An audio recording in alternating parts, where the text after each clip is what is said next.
More state and local governments are turning their extra stash into much-needed cash. That's right. Many are using online auctions to get rid of computers, fire trucks, and even confiscated jewelry and cars. Is this a good way for the government to boost strained bottom lines? Well, let's ask Bob DeBardelaben. He is president of GovDeals.com. Bob, great to have you with us today. I believe you've got about 5,600 different governments, even a few post offices working with you here to try and get rid of their stuff. How much cash does this really raise for them? It depends on, of course, the volume each government sells. We feel like that we get them 20 to 40% more than they can usually get from a local auctioneer, and based on our aggressive marketing, that we set up an entire marketing department to help these governments direct their surplus directly to the marketers and the bidders that are looking for specific type items. So we feel like that our marketing department helps drive those prices up over our competitors. When you talk about competitors, what do you do? Does it get these governments more money and in a more efficient manner than, say, if they go through something like eBay? Right.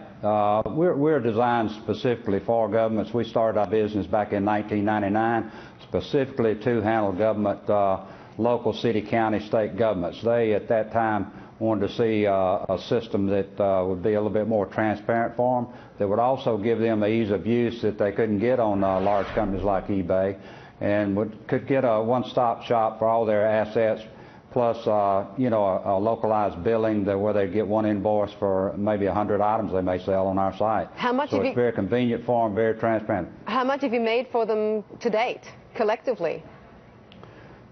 Well, we sold, since we started our first auction in 2001, we sold over $500 million worth of surplus, about 600,000 items.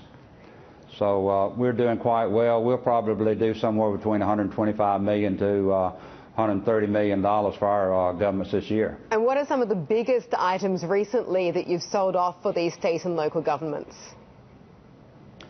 We sold, about a year ago, we sold helicopters for the state of New Jersey, over $3 million for that sale.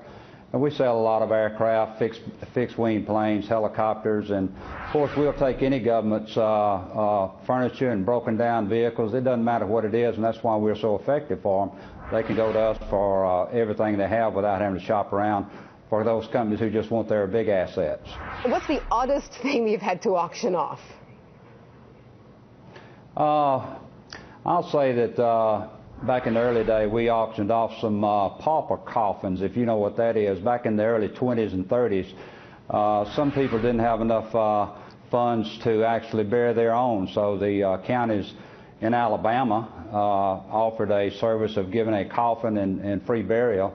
So we auctioned some of these wood coffins off, and I actually talked to the bidder and asked him what he was going to use that for, and he said, well, at Halloween, he plans on putting that on his dining room table and decorating it up and serving his beverages out of it.